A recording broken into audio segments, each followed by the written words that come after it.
Hello and welcome to the All About Ability podcast. This podcast is sponsored by Kyle Financial and Strathclyde House Buyers. Kyle Financial are proud supporters of local communities and specialise in helping you protect what matters most. For your family, your lifestyle and even your income, they have it covered. Kyle Financial are now offering free wills, regardless of whether or not you need any other service. Go check them out on the website www.kyle-financial.co.uk or check them out on Facebook, Twitter or even Instagram. Strathclyde House Buyers are a local property solutions company who specialise in helping people sell their property quickly with no fees. If you or anyone you know are looking for a fast, stress-free sale, check them out on the website www.strathclydehousebuyers.com, on Facebook or on Instagram.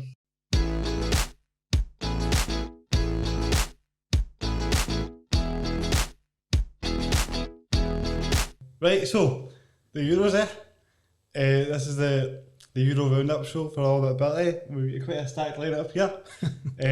Two guys that talk about Scottish football, and some my guy that was on all the shows during all the summer, basically. Aye, just wherever anybody will have me, basically. That's where I'll go. But no, it's great to have you all here, and I just thought we'd start by talking about what your own Euro experiences were like. So you were obviously doing a lot of the shows at the Fan Zone. Mm-hmm. What was that like? The Fan Zone was good. The Fan Zone was kind of unrelated. There is a comedy series that's been written. The series is sort of underway, and I was involved in like a sort of tester sketch, which went quite well, which loads of other things, but it's led to the series being made. So they were kind of already making that, so I just had a wee small part in it, which was fun. But more Euros related was the Scotland HQ Live, which is like with the SFA and Tenants, which was good. It's like they did a 13-hour show. So Lewis, do you know Lewis Irons? Yeah. Lewis is Amy's brother, and he's head of comms for the SFA. He hosted it for 13 hours, but there was like guest hosts, so I got to come in and do like an hour for that, which was good. But it was good fun. So I've loved it. I'm gutted that it's finished. Like I'm so gutted, because now I'm like, people are going, aye, the World Cup, and I hear them like, well, I mean, track record, like, it's not a guarantee that we're going to get it. Exactly. I believe it started that great. Let's no counter-checkings on that. I enjoyed it so much. It was brilliant. I'm so sad that the tournament's finished. I loved it. Just in general for the Euros, I'm just sad it's done. Yeah, I was enjoying it. I was just getting into the groove of it all, and I know that it's finished. At least could you have picked a better ending? See, if you had said to me what would be the best ending for English heartbreak, I would have chosen to lose on penalties. Like, to Scotland, though, that'd have been the perfect ending. I know that would have been the better. Does it need to be realistic, the ending? No, it doesn't always need to be.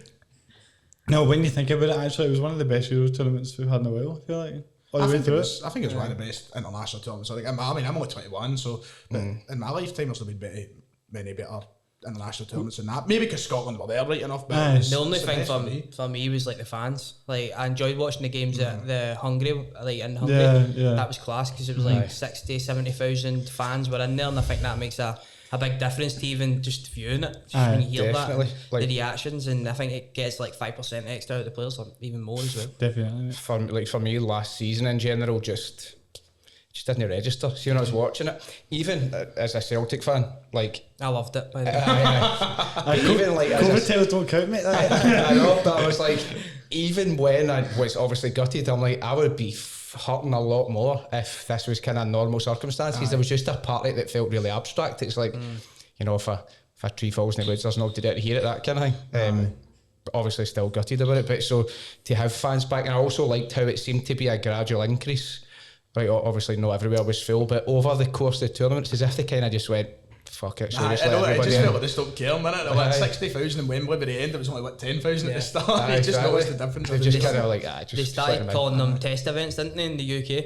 Like, if you go back to Hampden, they had 12,500 in, and we're only getting 2,000 into the stadiums. It's a bit a weird one, isn't it? Yeah, there's been loads of noise about that. Is it know that like that's the benchmark? Yeah, that's the bare minimum that you'll get, but then you need to apply to your local council. But Hibs have already been rejected for 6,200, and Aberdeen are applying for 8,000, and it looks like they're going to be rejected as well. But I don't know if it's just the friendlies, and then when it gets to like the start of the season and such, they increase it. I don't understand this though, because if they're saying we're going to, this is boring chat, but I suppose that is relevant. But if they're saying that everything's going to be scrapped theoretically by like August the 9th, Aye. What difference does it make? I know, exactly. It's like, that's why I never got about the Euros. They're like, 1 week, we'll let 12,000 in and we'll let 2,000. Like, you've already done the damage, and you've tested it out now. You may as well just keep going, mate. There's no point in going backwards for no reason. There's so many inconsistencies where you're like, what's the deal here? What's big that? question marks. None of it really makes any sense. I'm just you're at a point there with it where you're like, where do you go with this whole thing? But back to the actual Euros, talking about that. I know, sorry. Rabbit holes. We could talk about all that all day. It's like pure, I'm sick of it. I'm just hoping that, like, when we get to level 0, surely you'd think that they would start to. I mean, come on. But anyway, team of the tournament, like surprise team of the tournament, I should say. And I was going to say, I think Denmark surely have got to be the team you'd say there, especially given how they started it with Eriksson and all that, and then they get beat by Finland the first game, we went to the semi-final. And then when you look at the semi-final, you think, well, actually they kind of get screwed out of that wee bit, so they could have won that in penalties. So I would say Denmark for that. It was the first team that came to my head as well. And you've obviously take into consideration what happened with Eriksson is massive. I think you can excuse him for losing the first couple of games, bit rocked and that. But see, after that, they really got going. They were one of the best teams to watch at the whole tournament. After that third game into the round of 16, they were really, really good. And of course, I feel like every tournament there's always one team that gets to the semi-final stage and you don't expect them to get there. I think every tournament's at least had one of them. Wales in the last one. Wales at the last one, exactly. So it always seems to happen. Denmark done it this time. England this one. Exactly. I feel really bad for them though, because Sterling's... I think they were dead in their feet. They were really... As soon as the whistle went in 90th minute, I knew, I was like, no chance of them winning this, because England looked alive, they looked dead in their feet. But I'd agree with you, Kieran. I think Denmark for me is the biggest surprise. I think, especially after that first game, I thought they would have been packing their bags. To be honest, I was honestly wondering if they'd continue on with the tournament at first. I was like, maybe they'll end up pulling out. But fair play to them, stayed strong mentally, really good. Hats off to them. I mean, it was commendable how they managed to actually continue doing it, especially like the whole way that whole Eriksson thing went down. It just seemed like not handled very well for the coverage and stuff. It was very in your face, and I think actually him recovering from that is what gave them the boost to go on and perform the way they did. And then I think that game, even though they were dead in their feet, looked like it was going to penalties. So you don't know what would have happened there. I think England got a bit fortunate, but so we all in agreement, Denmark. Yep. I would completely agree with that. It's hard to pick another team. I think also there's a lot made about the sort of psychological and emotional impact that the Eriksson incident had, but I think even just from a purely practical perspective, he's such an important figure in the side. He's arguably the main man. You look at the nature of the two goals that they lost against England, and also they carry on with the penalty and the laser. It's like it could have been a whole different story, and it just sums England up. Like how fortunate were they to get the whole way through? It was the same way when they got to the semis of World Cup as well. It's like riding a pure wave of just luck and good fortune. So it was nice to see the baddies losing in the end, because proper pantomime building. I think you need luck to a certain extent though, don't you, in major competitions. I'll go a wee bit different and go Italy, because although they were getting into the tournament, like I think it was 20 odd games unbeaten in like 2 or 3 years, they were still outsiders when you compare, like when you looked at the odds. There was maybe 4 or 5 teams I think in front of them that people were fancying, and obviously they hadn't like turned up to a competition and put in the performances that they did since maybe 2012, and I think Bartelli, he was the one that carried them to that final, wasn't he? But also, I knew they were good going into it, but I never realised how good they were. Like, I think they thoroughly deserved it. They were the outstanding team from start to finish. And like at the start, I was looking at it and going, like, how many like world class players are in that side? Like top 3 in their position in the world. Now you're maybe looking going 4 or 5 of them. They were unbelievable. I totally agree with that, because I think nobody can claim to be an expert really on the form of any, of every national team, and you tend to look at who are the big names. We are looking at Kevin De Bruyne or Paul Pogba or Eden Hazard, like this type of thing, Kylian Mbappe, and you can get too sucked in with who is the best player, as you say, the top 3 in their position at that time, and overlooking the sort of team unit. And the Italy team's hardly full of like Championship League One players. No, still top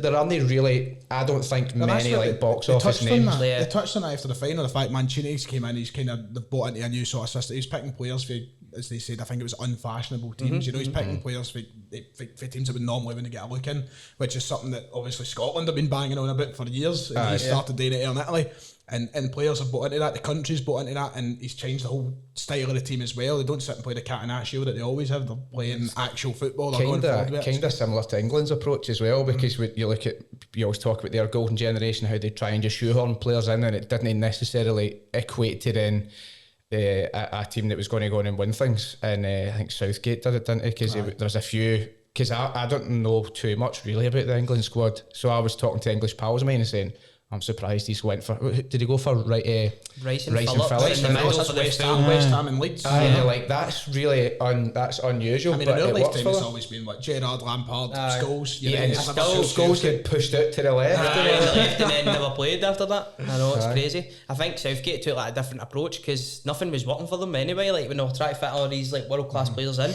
So it went more defensive. It was almost like roles reversed. Like they were doing in Italy this tournament. They were so like negative, and even in the final, like I think the goal was probably the worst thing that could have happened to them because they went even more defensive. Like they were just sitting there, just waiting to be picked off. I slaughtered Luke Shaw just for his physique and everything. I was like, I can't believe this guy is first pick for Man U in England 3 minutes in, or 4 minutes in, he scores. He can proper shift for the size he is. Like obviously I watch United a lot. I like United, so I watch him week in, week out, and I love the guy, but he's for that size, I can't believe that he can do it. He's no beast, do you know what I mean? When you look at world class fullbacks, they're all like nowadays they're all proper trim and pacey up and down. It's not a show. It's a total given, isn't it? With an elite player that you're going to be 0% body fat and you're going to just be able to run all day in the age of athleticism in the game, and he's just against it, but he seems to sort of contradict that, which I think is quite funny. And part of me really respects it. He's got a touch of the John Hartsons about him. Maybe that's just how he's just obviously put the work in. I think that's how he's built. He's done well. It looks something always different. If you look at Tyson Fury in boxing, like you wouldn't think he was fitter than Anthony Joshua, like stamina wise, but he is. So his diet must be quite poor. Who, Tyson? No, talking about Luke Shaw. Luke Shaw. There's just no way he's built like that. If he was eating the way he's supposed to be, he wouldn't be built like that. I'm sorry, it's just impossible. I'm the last person to look at it. I actually thought that Luke Shaw's goal was probably one of the goals of the tournament. Unbelievable. Half volley, like that's he's touch of the John Hartsons. The finish is a touch of the John Hartsons, man. No, it was a great finish. Any particular goal stand out to you? Like throughout the tournament is Callum McGregor's against Croatia. I was coming here the whole way here. Like I was like, this seemed to be planned. They've sent me. I was like, goal of the tournament. I didn't even think of Callum McGregor's. That for me, I'll remember that forever because I watched it at the fan zone at the Green, and I remember just saying, look. Because obviously this was our last tie, and I was like, I just want to be able to celebrate a goal, and it was pandemonium. Like everybody just went mental because it was like, did you just go to the fan zone? I never went. I never made it. No. They were like the pure Gestapo. Like as soon as you moved, like telling you to sit down and all that, and it was funny. Like people went mental, up on tables running, up, everybody's hugging, and the wee like security people are kind of like do that really gently, and it's like, mate, leave it. It's not going to happen this time around. Like just leave it. But that for me was the goal of the tournament. As much as it pains me to say this, I feel like the goal that the Czech Republic scored against us was one of the best goals of the tournament. That's what I was just thinking, like when it comes to skill, man, the 2 goals that stick out to me were against Scotland, and the 2 of them I actually in for goal of the tournament, like Patrick Schick's for the halfway line, Modric, and also Modric. He's like, I was stuck between they two because I think Modric was right up there because.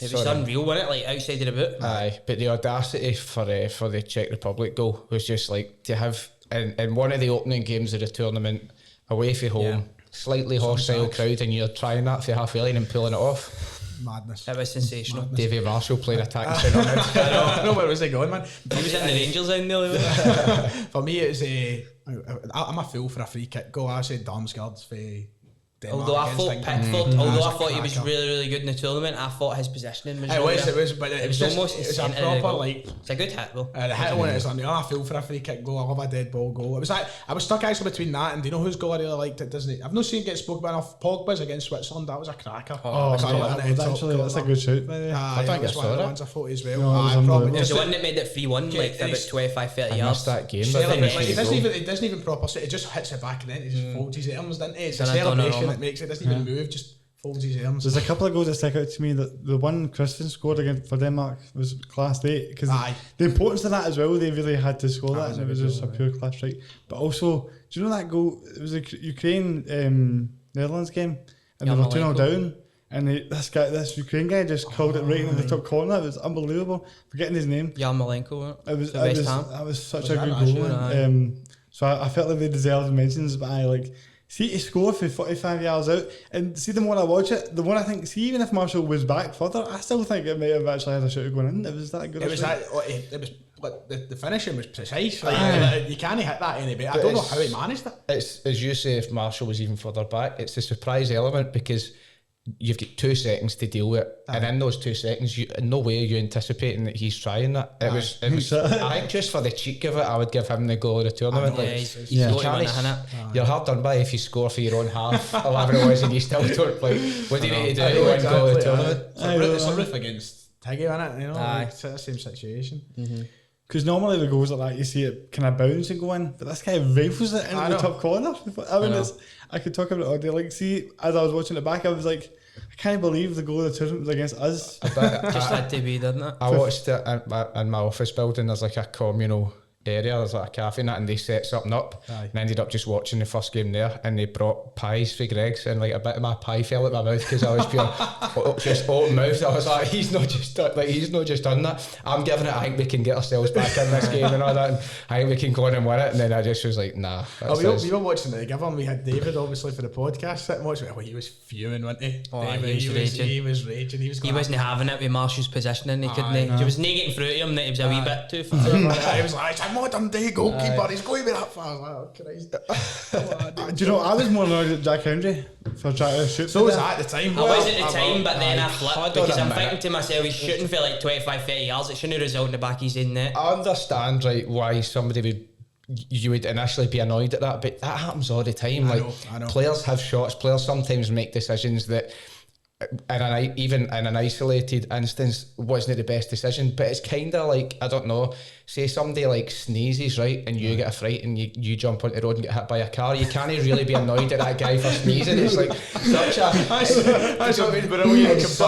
an innocuous wee trivial thing that in isolation isn't that big a deal, but it has went on to have like this bigger, more reverberating impact. So I think a bit harsh on Hendry, to be honest. It was just at the time, like, because you were going to have your I was going to have Hendry at the time because I hadn't realised yet. It took me about 3 highlights to realise where Marshall was. So at first I was just like, Hendry, I can screaming at him. I'm like, why are you shooting for there? The rest, and then like it took me a couple of years. I was watching. I was like, I can't really blame Hendry. It took me like 2 hours and not to realise how far Marshall was up. You see a screenshot for behind the goal. Quite funny. It's like I imagine just as Hendry's about to sort of swing his leg back and shoot, he's probably having visions of like top corner, Hampden erupts, and it's sort of like that record scratch freeze frame, and it's like then, but obviously what goes on to happen, he's probably thinking, this isn't how I saw this panning out. He just got a wee bit too ahead of himself because about 2 minutes previous he hit the crossbar, remember?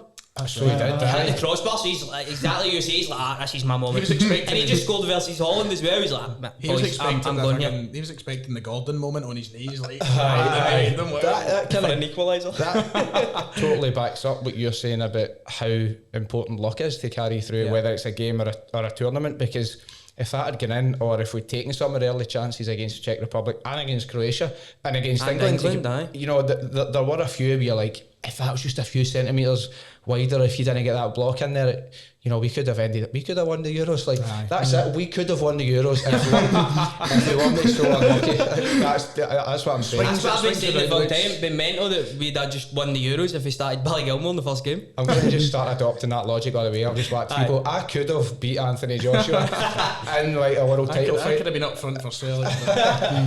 I could have run marathons, but no. Had to get some usage in there.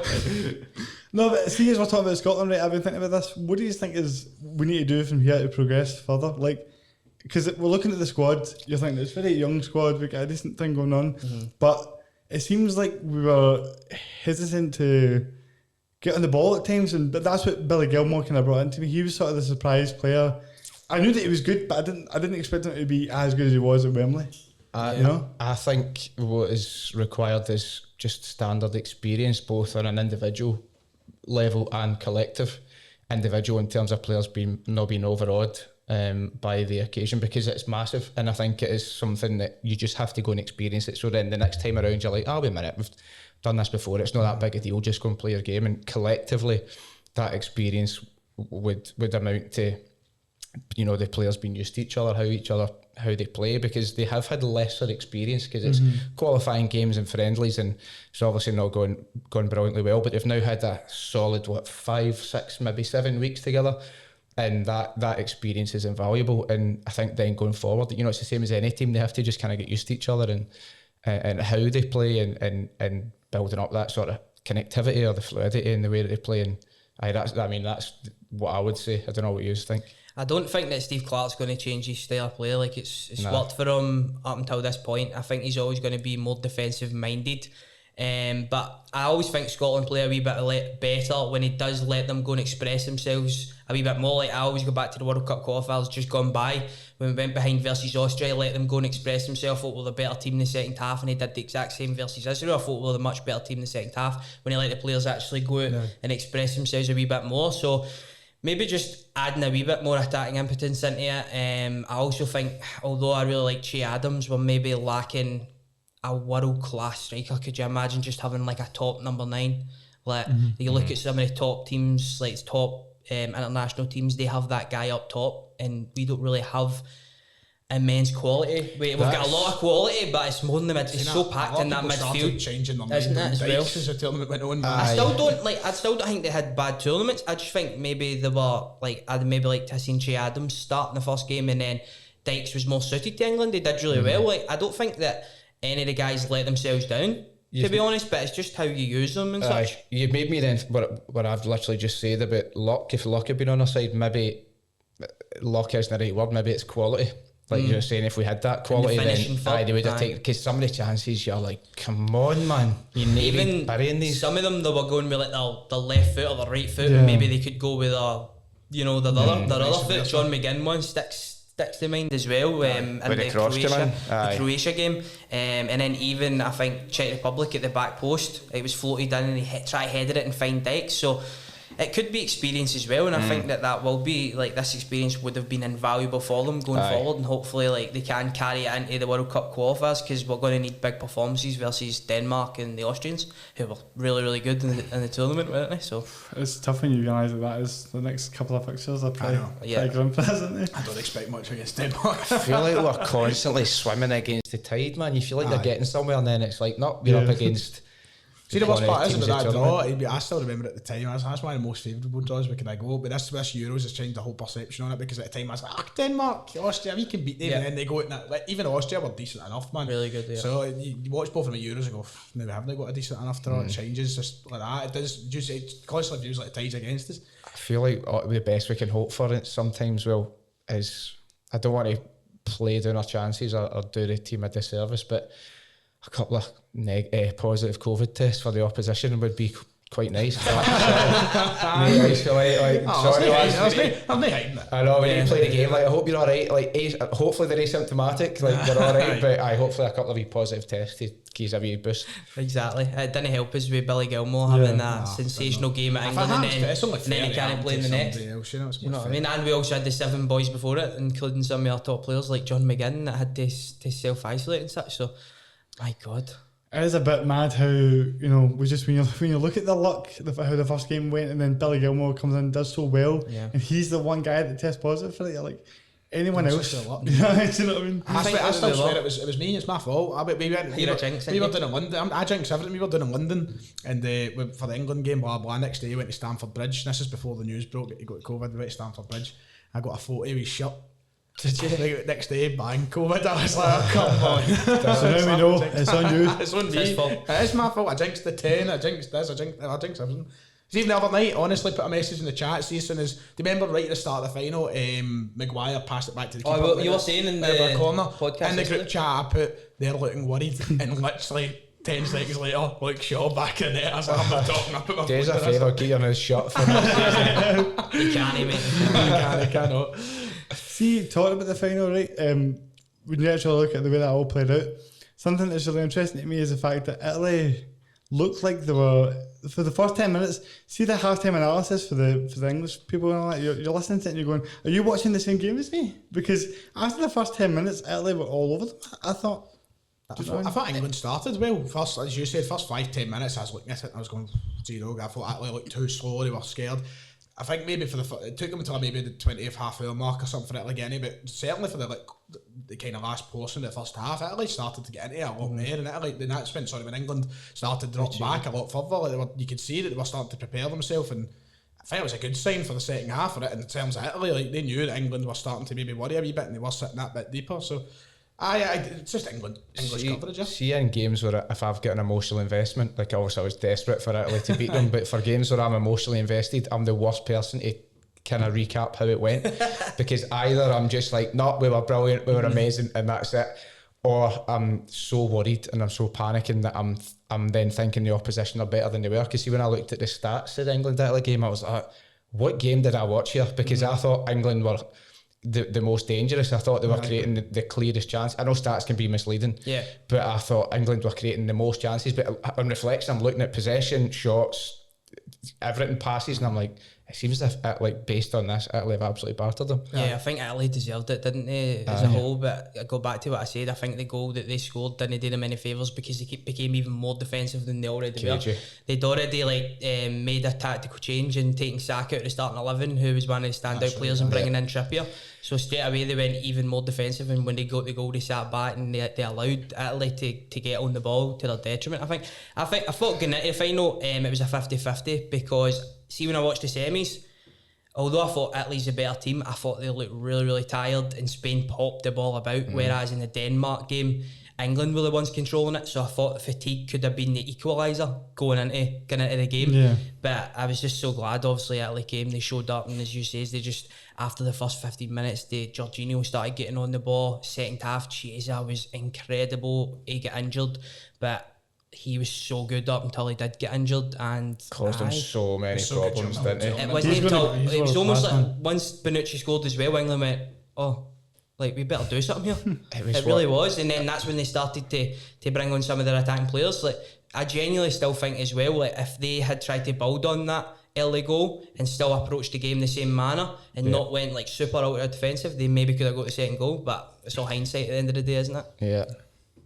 Well, you're a Rangers fan, so it must have been weird supporting England that game. Oh no, let's not have the prejudice in here. I was supporting, I've got Scotland topo, and I did Italy to win. I took bookings as a bet in the game as well. So I walked past the window and I heard God Save the Queen blaring.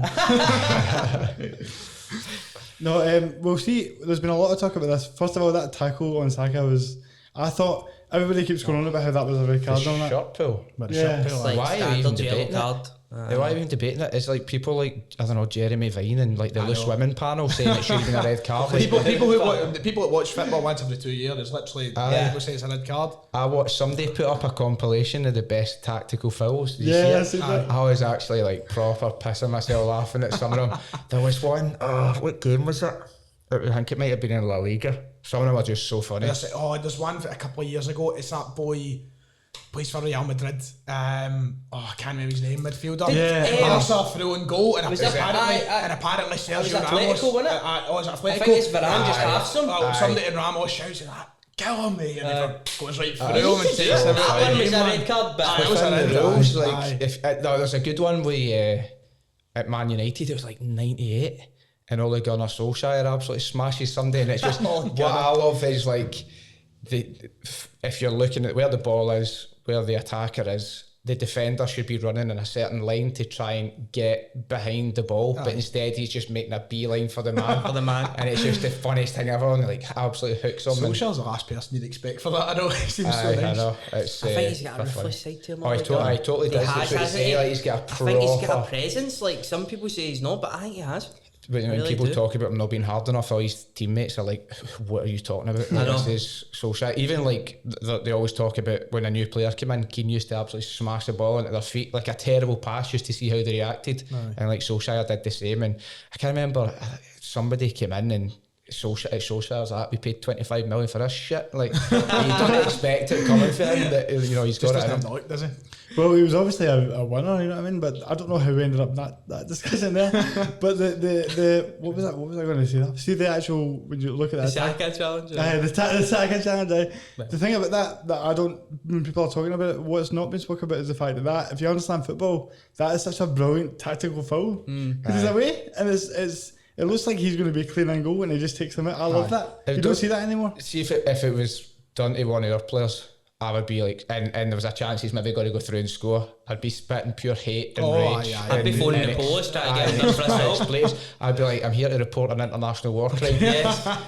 But you kind of have to go, well, that's kind of the rules. He got booked. If he was on a booking already. First though, I didn't think it was obviously a red card, but see when it happened, I was like, oh my god, he's going to get sent off. I think it's just because it seems so extreme. It's because with it, even the normal broadcast angle, you see the shot actually. I was like, oh no, I feared the worst. I was like, he's going to get sent off. It would have been funnier if his shirt had ripped and then that was like the last in image as well. He still got away with it. Big mural. The mad thing about it as well that people don't talk about is he keeps it in his hand.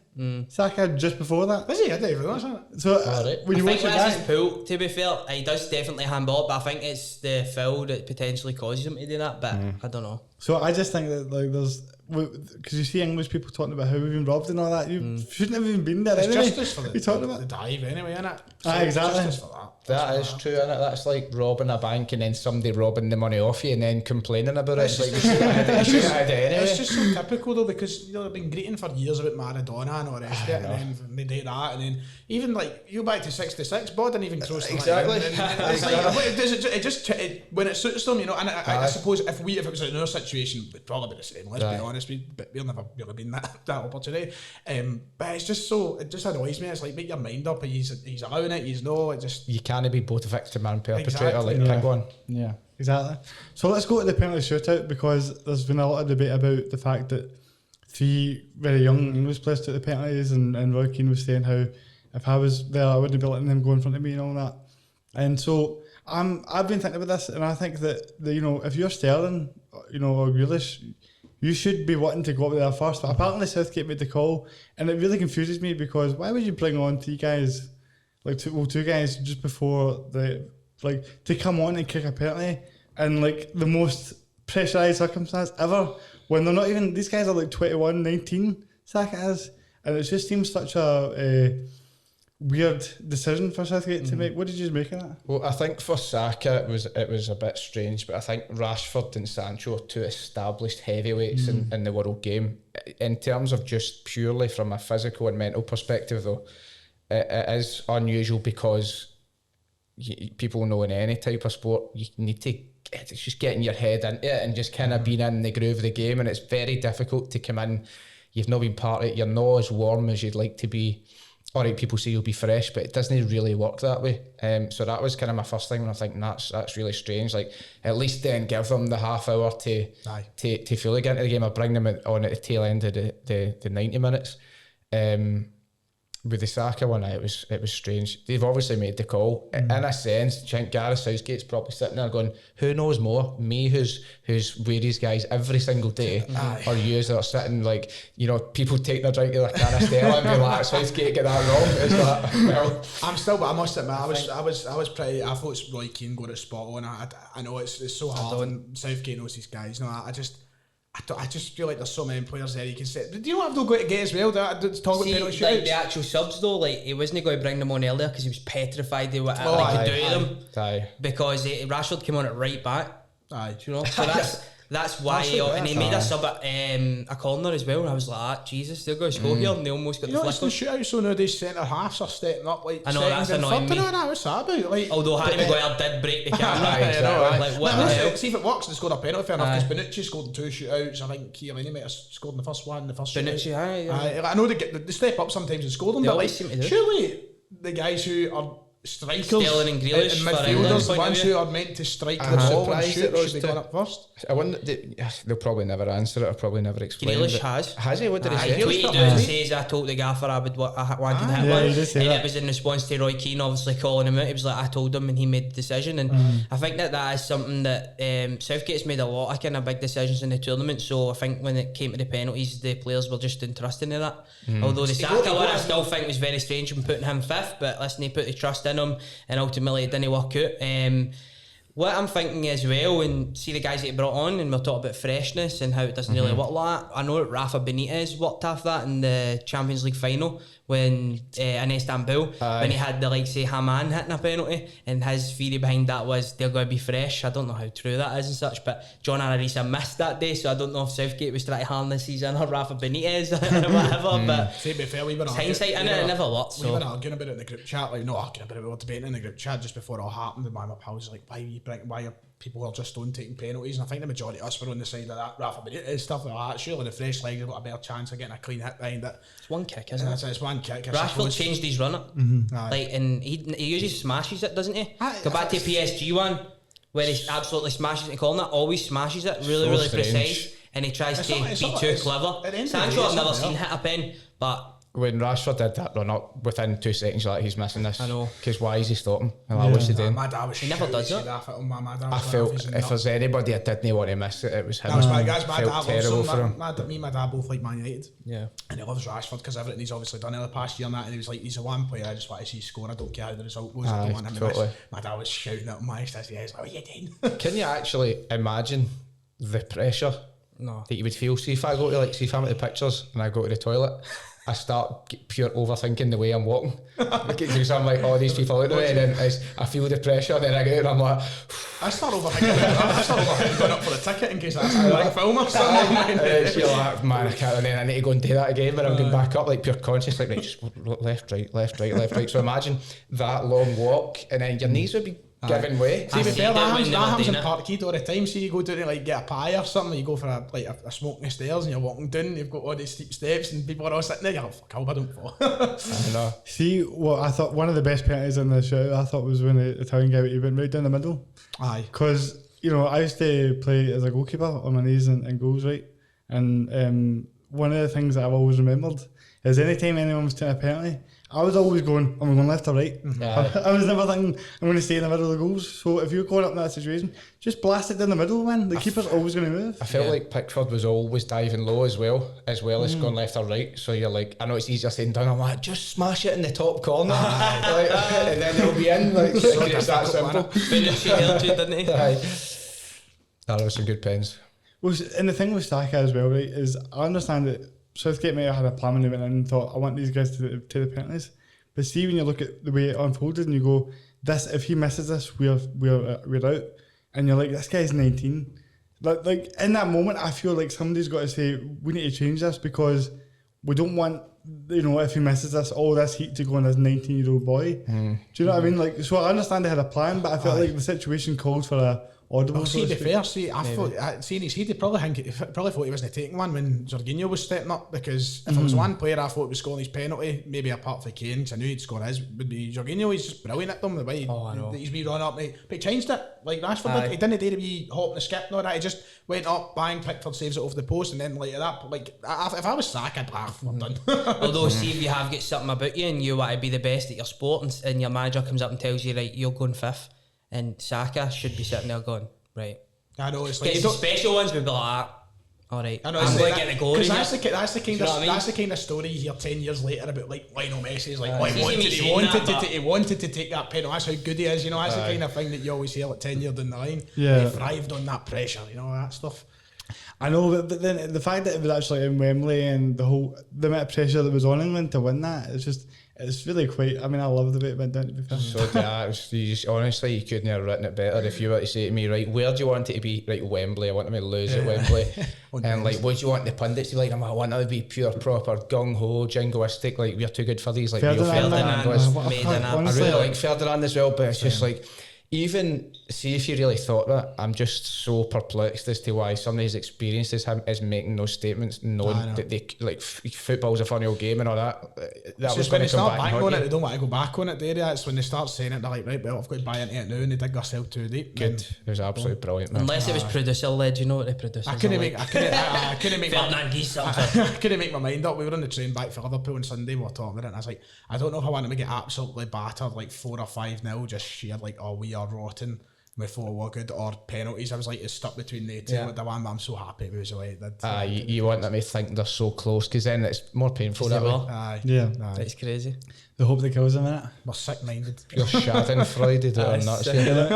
As much as we enjoyed that and it was a great tournament, it kind of ended on a sour note afterwards, because obviously there's been a lot of backlash and a lot of racism going on, because I seen a tweet that really shocked me from a mum that had texted her black son saying, you need to go home tonight because... Saw that as well. Yeah, the players that missed were all black, and it just made me think, like, I can't believe we're still having to... Somebody actually had to say that to their son to come home because of that. I think, like, not to take it... Not that I think speaking politically is a bad thing, but not to take it too far down a political route, but the government are responsible for that over a long period of time, and it's pure dog whistle racism. You know, they blow the whistle and then they're surprised when a rabid dog responds in the way that the sections of the British public do when they display their overtly emboldened racist tendencies. And the fact that they were calling, you know, taking the knee, he called it, I mean, I fucking cringe using this term, but woke politics, they called it pantomime stuff, and then they're surprised. Now, and there is an argument or a conversation to be had about whether the taking the knee thing is a sort of vacuous symbolic thing that actually achieves nothing, you know, in lieu of actually taking steps to improve society and eradicate racism. But I think to turn around and say, nah, it's just bullshit, and then to pretend to be horrified, it's like, well, you fucking caused this. Exactly. And that, you know, that's why a lot of the guys have been spawned with that. You've seen Tyrone Mings, he came out and he was, there was that Pretty Patel, wasn't it? He came out and he was like, well, you don't you're get part of the problem. You stop the fire. Gary Neville, I don't know if you've seen his run, he went right for it. But that's, you know, we've got a Prime Minister who referred to Muslim women as letterboxes and all the rest of it. These guys are as responsible as talked about black people with watermelon smells. That's right. It's just like this is the kind of stuff that encourages the nation to be as bad, because the people at the very top are the worst. People used to be petrified to show that sort of racist side to themselves, but now it's, I would say, is, I'm not saying I think it's acceptable, but you can argue that it is, because there's never any consequence. You've got people in power, you've got people that are going constantly unchecked because they feel safe, they feel secure, that if the powers, you know, at the very top level of government are you know, saying these things and taking these stances, then why shouldn't I? Exactly. And that's why, because people will say it's social media and stuff. Wasn't this bad? I don't remember it being this bad 10 years ago. Or even 5 years ago. I was thinking as well, like in my conscious adult life, this is the worst and the highest it's ever been, because I don't know if it's always in your face. And then there was people saying on social media as well, like, I'm not surprised that was the first thing people did after these guys missed penalties. The fact that you're being racially abused for missing a penalty in a football match is just, I know it's crazy, it's fucking... It's like, and it feels terrible to say, it just felt like there was that... It was always going to happen, sort of thing. Like, you just knew it was coming a mile away. Like, there's so many people I know on Twitter, personal group chats, private chats, and everything. That the first thing I was saying was, tomorrow morning there's going to be their Instagram messages are going to be on Twitter, and we're going to see what's happening. I never thought that. I thought they would be wrecking. You know, I thought they would wreck London and stuff. And that didn't even occur to me. So I was really. I don't know why I'm still shocked or taken aback.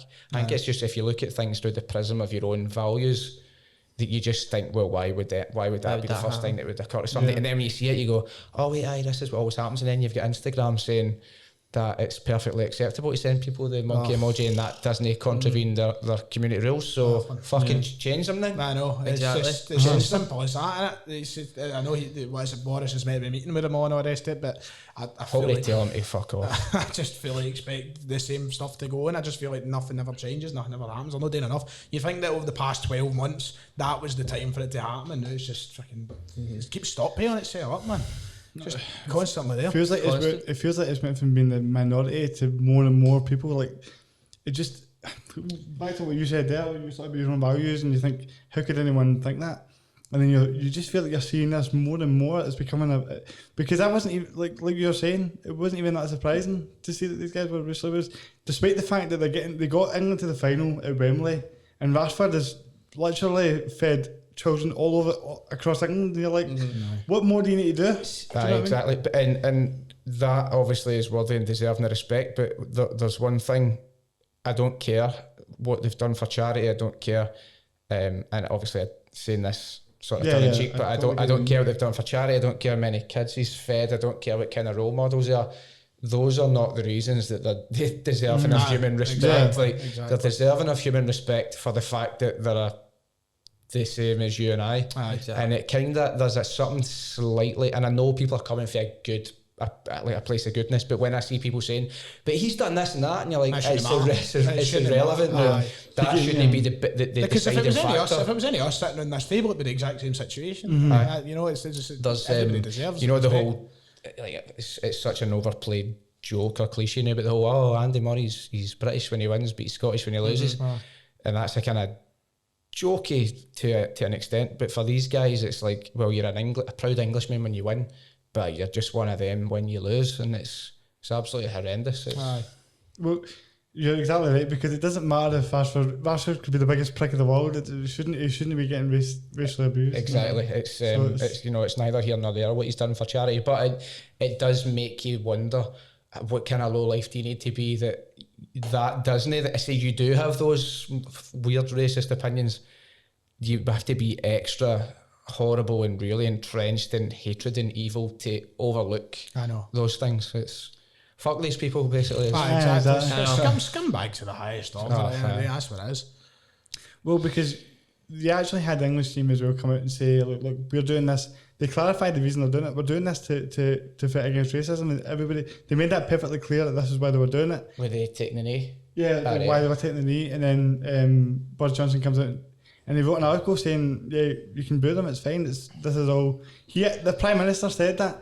And here's the thing. I didn't even see that, but I'm not, like, this isn't, it's not about, the problem with people when we talk about politics is that, what side are you on this? It's not about what party or what your politics are. It's about human rights. Do you know what I mean? That's the issue. Human decency. Human decency. And it's like, why are we still, it's mad that we are talking about, like, a great tournament where, like, everybody was choking to get back to watching football, and it was really fun to watch, but then it ends in such a sour note. It's just, you wonder what we can do about it. I seen somebody saying what they're doing with Instagram now, where they have the COVID thing come up every time somebody I seen that. Why can't we highlight accounts and abuse when it comes up like that? You can only surmise that they just don't care. It's just a flat, it's an umbrella, they don't care. Because if they did, they would fix it. They don't want to take responsibility for it, basically. They're basically putting it out there, I think, a lot of these social media outlets, and saying, right, well, we're not really policing it to a certain extent. See where they should. The Super League thing, that's a good comparison. When you look at the outrage, and within 24 hours, that was 10 years in the making. Who was it? Give me a second. Eddie Hearn interviewed somebody recently. It's going to drive me insane. I can't remember who, right? But he was telling them that, I'm pretty sure it was him, and he was saying that the Super League thing was 10 years in the making. Like 10 years ago, there was discussions about this and getting this going, and in 24 hours, it's completely scrapped. You've got people making passionate speeches on TV, almost close to tears, when really it's just because it was going to lose you for money. That's kind of what it came down to. But that managed to, in 24 hours, action was taken. Yeah. So they somebody came out and highlighted that, didn't they? They came out and says, like, this is what happens when this sort of football related event happens. But as soon as it comes to racism, so many of these top figures are like, nah. So it's it's not in my pocket. You care or you don't. Like, there was I was on, this was in the Old Firm Facts podcast, and I had made a comparison. These happened at roughly the same time, give or take a few years. Emile Heskey was playing at the Bernabeu for England, monkey chants, and they were fined, Spanish FA were fined like €8,000, which is hilarious, right? It's No, 8,000. Nothing. It's like finding one of us £1 and saying you've got 5 years to pay it. And around about the same time period, Nicholas Bendtner scored, I think, for Arsenal in the Champions League, and he lifted his shirt up to show Paddy power boxers. That's right. And because it was in contravention of UEFA sponsorship rules, they fined him something wild like 60 grand. I was about saying another £50,000. Aye, so like there's your priorities. It comes down to what's in the pocket for them. You know, if it's coming out of their pocket, that's when they care. If it's not coming out of their pocket, Just these wee empty symbolic fines, like basically saying, listen, technically by the rule book we need to fine you. We'll just make it £8,000 and then who cares? I know, it's crazy. Like even players as well, the punishment that a player will get for being racist on the park, as opposed to maybe a player that's made a bet, done an accumulator. You know, they'll get banned for like 18 months, and then Cadella, what was Ferdinand 10 banned games? For? 8 months. Ferdinand was 8 months. And then Cadella, I think, got 10 or 15 games for racially abusing Glenn Kamara, and even in that situation, that's still ongoing. He's still getting hate and such, and it's just so annoying. With Ferdinand, he took his drug test the day later. I actually listened to it for like the third time, but listening to Sir Alex's biography on audiobook, and just finished that chapter yesterday. But he's talking about it and he's saying like it was carelessness, and he's explaining like there was nobody there, and he was told at the start of training like you're doing your drug test, and then he's done his training and then went up the road. They got a hold of him, they came back in, did it a day later, but they're like, no, it's too late. If their drugs in his system, they're not going anywhere within 24 hours. And I wonder if there's a racial element to that. I mean, they made an example of him, but would he have got off it if he was a white player? Look at what John Terry got away with. Exactly. Exactly. I'm saying, you think you put it all together. And then Rick Ferdinand then get dropped for the. I think it would have been for the. Would it have been the Euro squad? It was 2000. Oh, was it 2010? Was it the World Cup? I think it was. He just was. He Was it not before that? Was it not before 2010? Was it not? It was before that. It was way before. I'm pretty sure. Was it not Leeds? Was it just went to Man United? It must have been Germany 2006. That's what I was going to say. Was it not Germany 2006? Because he was at Man United because England didn't qualify in 2008. First or second season at United, was it not one of his first? Must have been early on. It was one of his first seasons. So there you go. It shows where the priorities of these bodies lie. I think it's really important that we keep this conversation going, like in terms of it doesn't end here, because it's going to continue. This problem is going to continue if more people that, you know, actually do passionately understand that this is wrong, don't speak up and don't step up and say we need to do something about this. You know, so I think that we really nailed that there with what we talked about. I think just to I think you're right, and to echo that, I think it can be difficult sometimes to keep the conversation going, because it's when there's like these flashpoints and when it rears its like minging head that you kind of go, oh aye, this exists, but in any normal person's day-to-day life, you're not thinking about racial discrimination or like overt racist behaviour or hatred, because it's not in your daily sphere, do you know what I mean? Like in your wee bubble. And annoyingly and sadly, it's only when there's these mega flashpoints that you kind of go, all right, and it's kind of like whack-a-mole, because like, but it kind of then will go away, but then another one will like spring up somewhere else. It's like when the Cadella thing happened, that was like the first kind of flashpoint in a while, and it started kind of raising it all again, and then it kind of went away, and then now we've got all this happening, and that's exactly what you mean. It's actually quite a good bit of imagery there, whack-a-mole. Well, hopefully, I think it comes down to maybe, you know, political leaders stepping up as well, and we get somebody better than a class clown as the Prime Minister of the UK, hopefully. But that's just my opinion, you know. But I think that I think a lot of people would echo that one. Yeah, it does kind of stem from that. But I'm glad that we spoke about that, and hopefully things can change for the better. Now that we're over the Euros and it's kind of come to an end, feels mad to think that Scottish football has already kind of started back. I know. Like one into another. League Cup's been happening. I thought we would touch on that and maybe talk about the Champions League qualifiers, how we think we'll do in them. Who's we? How are we defining we? Because there's some split loyalties here. No, well, that's why we can talk about Celtic and maybe talk about Rangers. Who do Rangers have in the qualifiers? It's not decided that they won't be drawn until like mid-August, I believe, and there'll be Champions route for the third round qualifying, get through that playoff. It's a pick 'em at that point. Like you could come up against a hard team.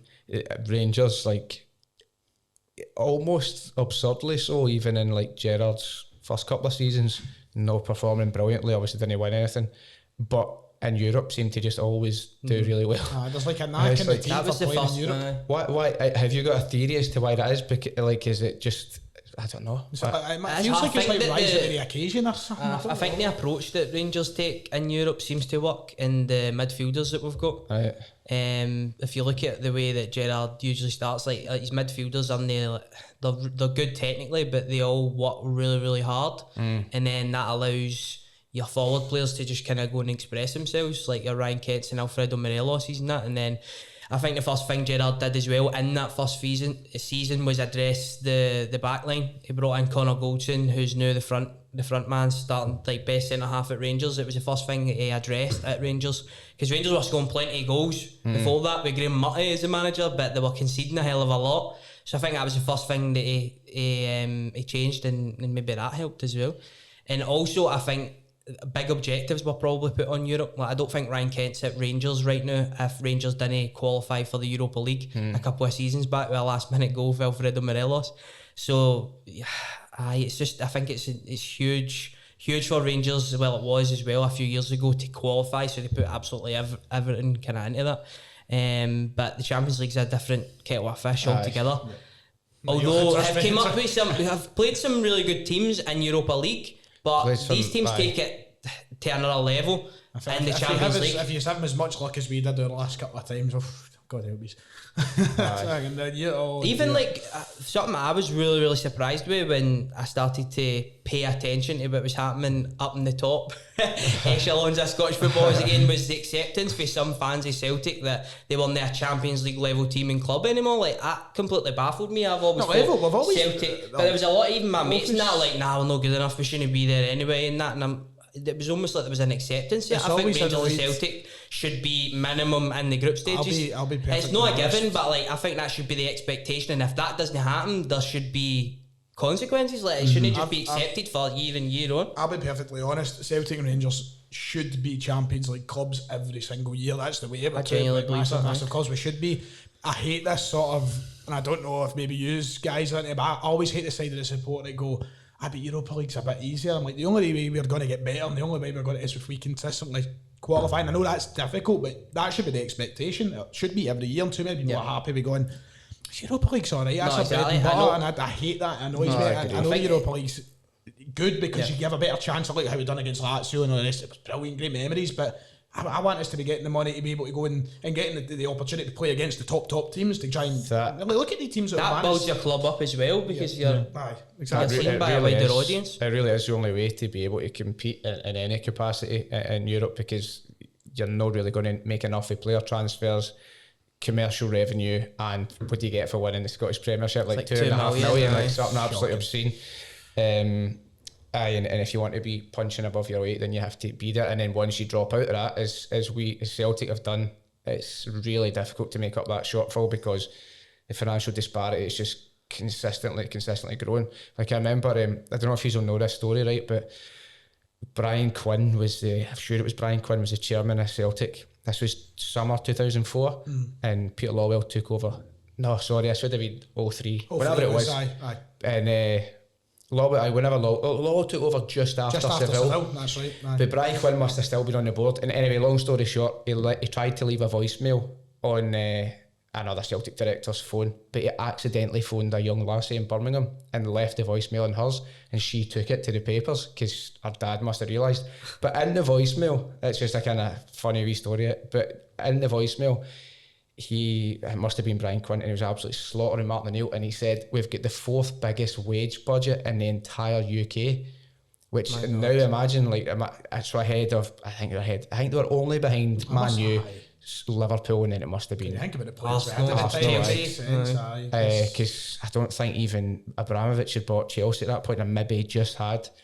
And it's like, now you look, not that long, maybe for years, but I remember that season clear as day. So it wasn't that long ago that we were paying 4th highest wages. Now we can't compete with, we struggle to compete with teams in the middle of the Championship.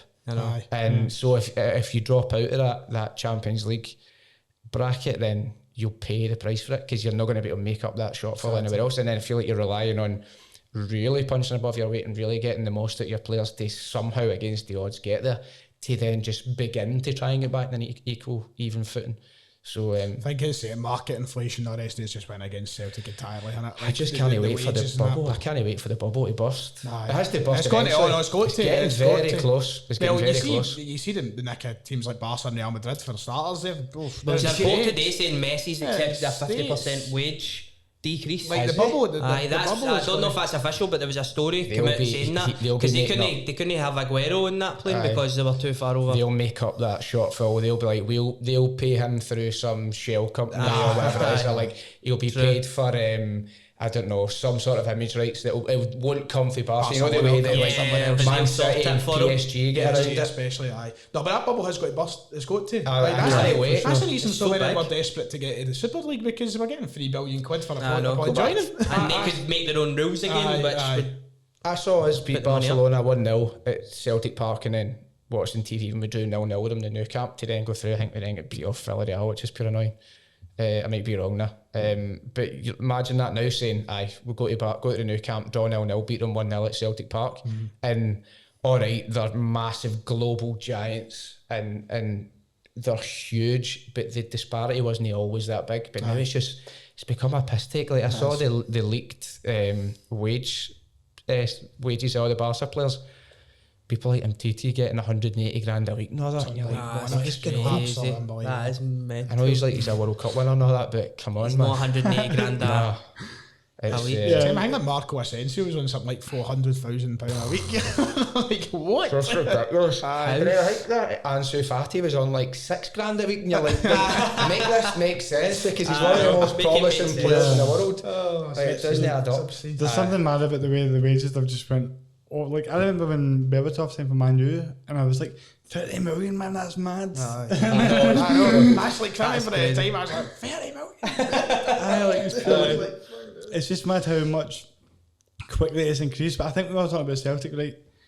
For me, looking at it, I think that a lot of the focus, and you're talking about why are the fans so acceptance of the fact that we're not a Champions League team. A lot of the fans, it seems like our focus was purely on 10.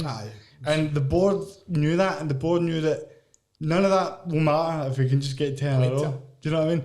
So I think that the lackadaisical approach, for lack of a better word, throughout the years kind of led to that decrease in quality, and then ultimately Rangers snatched it, which is unbelievable when you think about the position we were in just a few years ago, off the back of winning 4 trebles in a row. But it was just through complete through a managed decline and complete complacency. What was Lennon called again? The unhealthy obsession. If you were a conspiracy theorist, you would maybe argue that the Celtic board saw more profitability in the sort of Rangers and Celtic head to head, so they had a managed decline so that we could then sell a more marketable product to broadcasters. That is very conspiracy theories, but I'm going to believe that. By the way, I'm not saying that, but I'm just saying, like, there's going to be a clip on YouTube. There's going to be a clip on the Kerrydale meltdown later.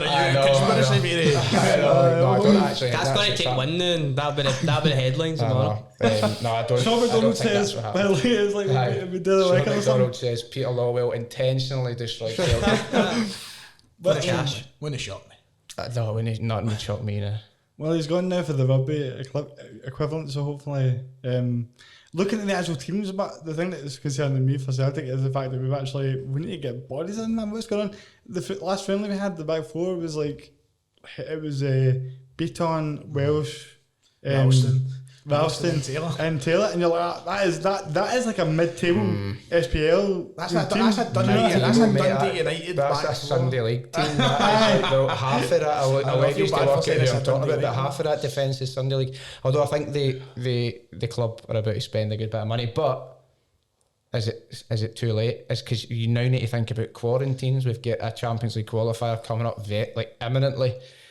Why is it not done before? He's licking his lips, man. Why was it not done before now? I don't know what Midtjylland are like now, but when Rangers played them 2 years ago, absolutely scalped them 6 or 7-2. But going into it was a lot made about set pieces, and when we went and played Midtjylland, it's long throws, it's constant crosses into the box, and if you go off last season with Celtic, that was their Achilles heel. So it could be a tough. I'm telling tough you, tie. if they boys on the day to play, if we can't play them next week, I don't think we'll go through. I don't think so. Are they midway through their season, or has it been off because of COVID? Oh, good question. Because normally when you play a Scandinavian team, maybe the Euros has affected it slightly. I don't know how that works. Does it apply to Denmark, or is it just the Swedish ones? And because I know Denmark's obviously just on the border of Germany, so I don't know if they quite fall into it or no. I'm not entirely sure. I'm not confident anyway. Are they the champions as well still? Or me played them, they were the champs. I think so. Yep. And they've got an ex-Celtic centre back, Erik Sviatchenko, playing for them, who in his last year or so just drove me absolutely nuts, and I bet he ends up scoring like 2 goals or something. Papers are still writing that he's in talks with Celtic to come back. I mean, I thought that would have died, but it was in the paper the other day. Hopefully we can get him in before the game. I know. You know, it'd be so Celtic if he puts us out and they were saying I know, it's destined to happen. I know. Then he can't play in the next. He's cup tied. Right, so but from a Rangers point of view, something that I was thinking about was, do you think that because going into last season, right, when you look at it, a lot of Celtic fans, including myself, thought that the league was pretty much certainty. Like, everybody, there wasn't many people that I knew thought that Rangers were actually going to win it. Even a lot of Rangers fans, even the most ambitious Rangers fans, probably would have been like, we'll give it a bash, but we probably won't. Because we just won 4, like I said, we won 4 trips. There was no reason to think that would happen. Logic would have dictated that things would have just continued the way they were, but then you had Neil Lennon in charge, and you had, like, honestly, he makes Brian Clough look like a modern manager. my question there was going to be that now that so Rangers were able to play with a lot of freedom, in the fact that there was obviously pressure because the fans wanted you to stop the time, but there didn't appear to be like a real expectation that was actually going to happen. Whereas now you are the champions in the end of the season, so it seems like there'll be more pressure and a different sort of dynamic going into next season. Do you think that will affect the team? Time will tell, won't it? Yeah. I hope it does. Last season, a lot of your players went to another level, a level that maybe even a lot of Rangers fans thought they couldn't go to, like Tav and Connor Goldson, that had made multiple kind of mistakes going into the season. People were saying they weren't good enough and such, and then they go out and have a really good season. Ryan Kent, he had a brilliant season as well, and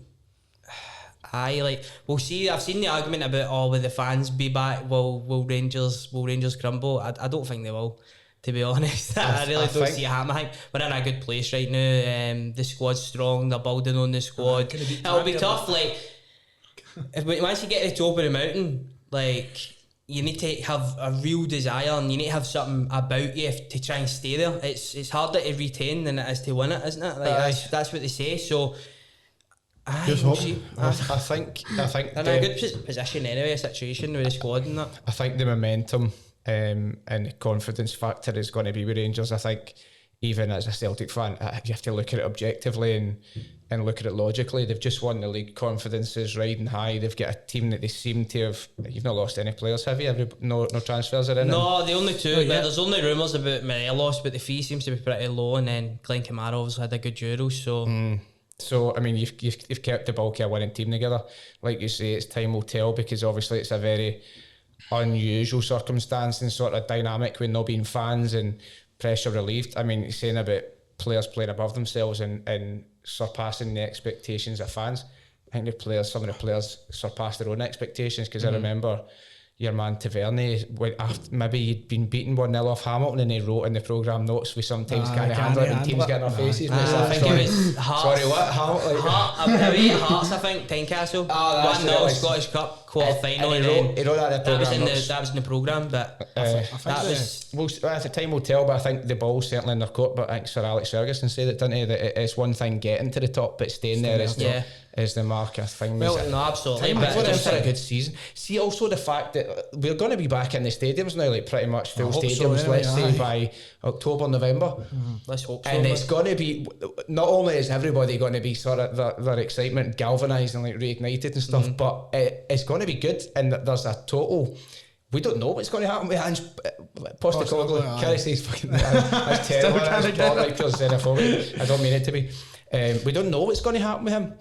We like, you could say to me, right, Ange and Steven Gerrard are going to play table tennis, right, and I will somehow come up with a 10-point argument of why Ange will win that table tennis game, but in reality, we've not got a clue. We don't know what's going to happen, and it makes me feel ill and excited. Well, and that's why fans back in October though. The only thing with that is the league may be won again. I mean, I'm just. That's exactly the point I was going to come to. You might not have it. The point I was going to come to is that's the main thing. You're saying time will tell. Well, the big thing to tell over time is whether or not Celtic can actually apply pressure this season. One thing, and that's going to be the big thing, is can Celtic, number one, get to the point where they are applying pressure on Rangers, but number two, how do Rangers deal with that pressure, because there was not one point at last season whatsoever. Even after the first derby, he's clear by how many points after the first derby? I think he's 7-8 points clear already. I think I put 6 points clear. And from that point on, the biggest kind of pressure game in the season was probably when Celtic came to Ibrox, and even at that, they played really well. At the time, we all said Rangers never had a shot on target and still won the game. That was probably at the time the closest that it was in terms of pressure. I cringe because even I was a part of the big sort of majority of people who were going,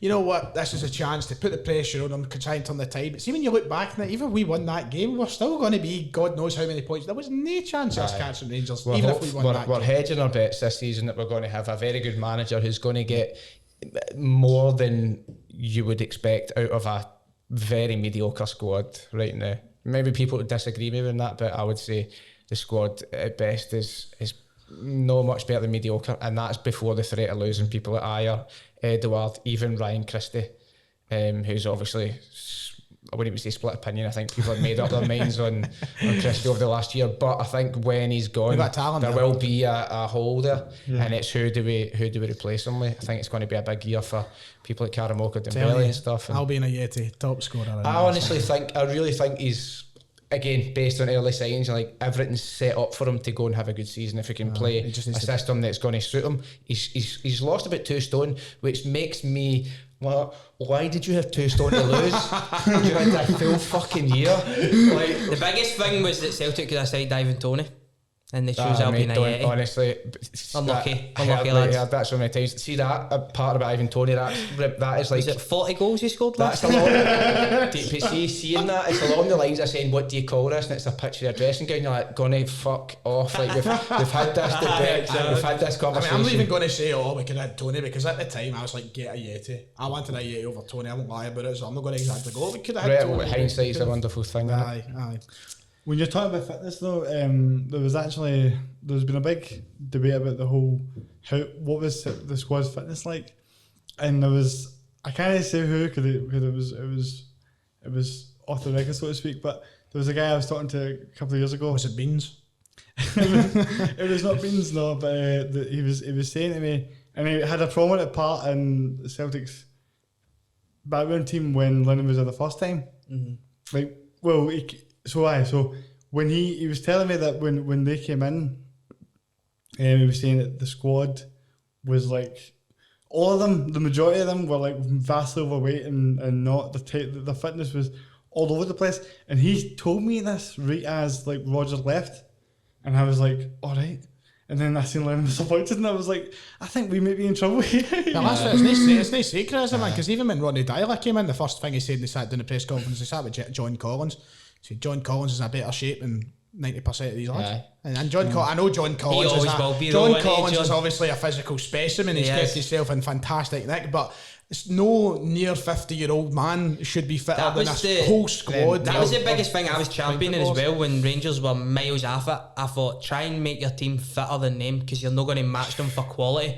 So be fitter than them, get in their faces, make it hard for them, don't make it easy, and maybe you'll get something. If you have to, I mean, these are the fundamental pillars of being individually an athlete and as a team, a successful team. Like, that is your absolute bread and butter is your fitness. I remember Neil Lennon then using his pals in the press to then have a pop at Ronnie Dyler saying, who's he to question my thing me? Like, he's been completely shown up there. Absolutely. And it's he's just a pure old, like I say, he makes Brian Clough look like a modern manager. He was very much go out and win. No, you're the best. You've got more ability. You're technically better players. Just go out and win instead of playing to a certain specific direction. And football has evolved at a breakneck speed, even in the last 5 years, and he's been way left behind, and we paid the price for it. The last 5 years of football has been the quickest I think it's ever evolved, ever. Like in terms of how well the game has went, in terms of athletic. I think it's the last 10 years. Exactly. Like these fine athletes. margins, and whether it's like tracking or... It's just that same sort of argument. People go sports science. We don't need sports science. Yes, you do. You need sports science to compete in the modern managers game. hate sports science. Mourinho hated the sports scientists in that documentary. Everything they come near him. I did that because he was just pure doing his slot job. the doctor as well, like pure shouting him. It's like, sorry, like what is it you want him to do here about this boy's broken bone or whatever? Like, no, I think it was one of them was Son had a broken finger though, and he was like, he can't play. You're like, mate, shut up. He can. Son says he can play. He's playing. This is the kind of old-fashioned way. Like just refused to take the injured player. Probably why Mourinho's fallen in the way that it has, because he's not adapted. Look at the longevity of Sir Alex, is that he would always adapt. He would change his approach. He would change the way he dealt with players. He would change the way he dealt with even agents. And if you're so arrogant and stubborn that you won't adapt, you'll die off. It's pure sporting Darwinism, innit? I think Sir Alex is the greatest manager ever. Without question. No, there's not a conversation. People nowadays are going, oh, Pep Guardiola and all this business. I think Pep's probably the best coach ever, but he's the best manager ever, man. Like, exactly. There's no debate. I love him. Football managing a club the way that he did is far beyond the sort of tactical things that you implement, and it's far beyond your style of play, and it's far more than that, and nobody will ever compare to Sir Alex. They won't get the chance to. No, exactly. Because the revolving door is so quick now, and he'll not get the chance, which is good because he is the greatest. I don't want him to ever. Not a chance. It must drive them mental that their best manager in the Premier League is a Scottish guy. There was a point into what's his name? Liverpool. Ian Paisley. No Paisley, Shankly. Aye. But no, there was a point, me and my dad always used to talk about this. See, in 2009-10, there was a point there was over 10 Scottish managers in the Premier League. David Moyes, Steve Keane was at Blackburn. Paul Lambert, Steve Clark, Steve Clark was West at Brom, maybe about that time. There was obviously Fergie, missed him out. Alec McLeish was at Birmingham. There was I don't think English managers ever win the Premier League. It could be wrong. I don't think they have. Not one. Which is absolutely mental, isn't it? Really, not one English manager in the modern era, but the 1990s. Which is crazy. Kenny Dalglish won it with Blackburn, didn't he? That's right. Aye, Dalglish won it with Blackburn. Fergie, Wenger, Mourinho, Klopp, Pep, Mancini, Conte, Pellegrini.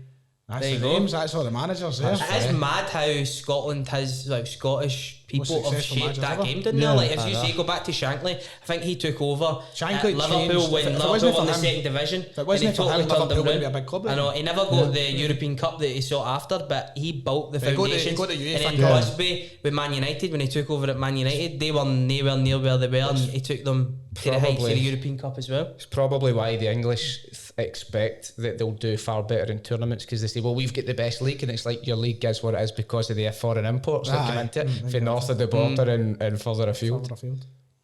Was that was kind of a sidetrack discussion? I like the Euros. What were we talking about there? It was a good goal, wasn't it, for the halfway line?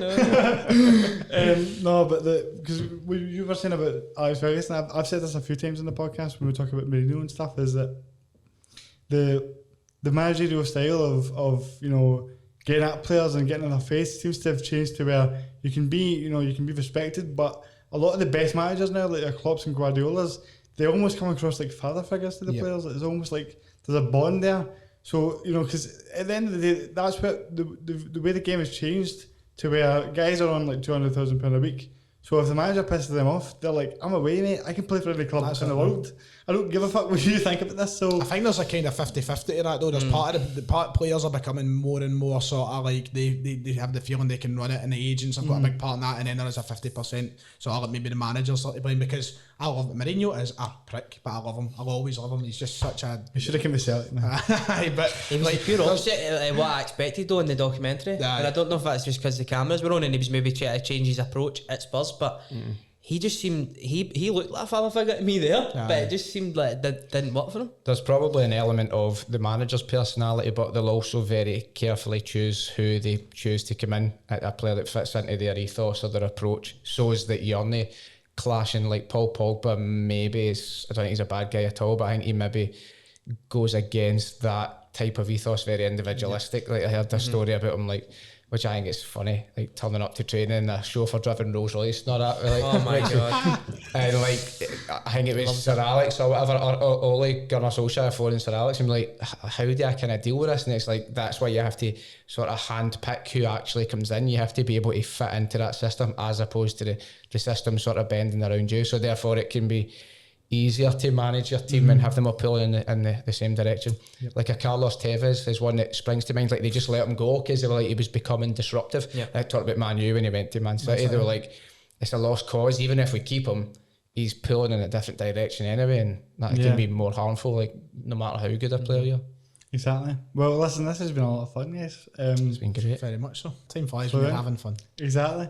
But just before we wrap up, is there anything you want to plug for what you're coming up next? Because I know you're all putting out content and doing all sorts of things. So if you want to just, so is there anything coming up that you want to talk about? Go elevator pitch for TSF. Go. Elevator pitch?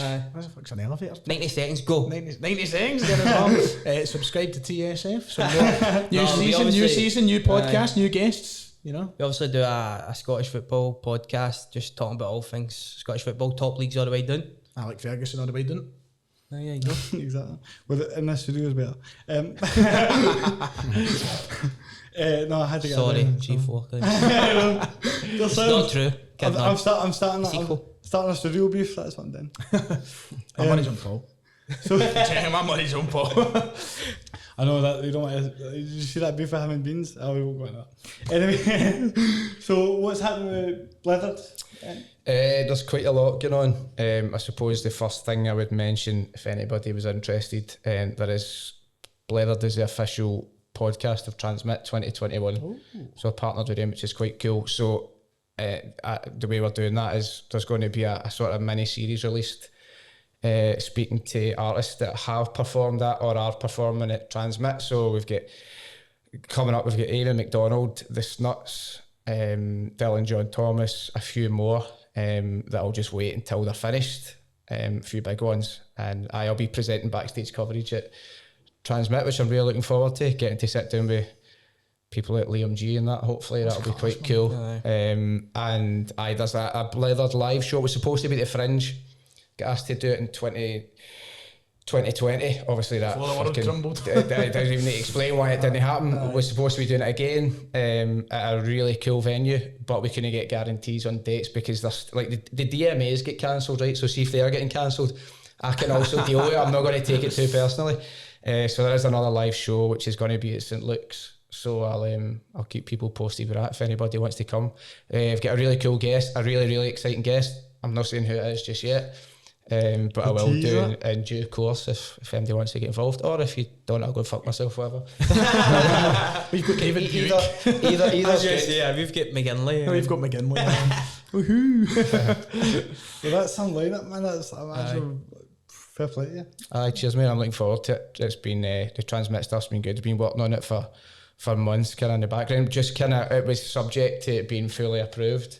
But now it's approved, we can kind of get going. So looking forward to that. I think it'll be fun. Doing this sort of backstage presenting stuff. I like that. I like on camera stuff. It's good fun. Good stuff. Well, listen, this was, like I said, I wasn't 20 minutes to flew by. So thanks a lot for coming in, and I hope everybody enjoys the Euro roundup show. Thanks for having us, mate.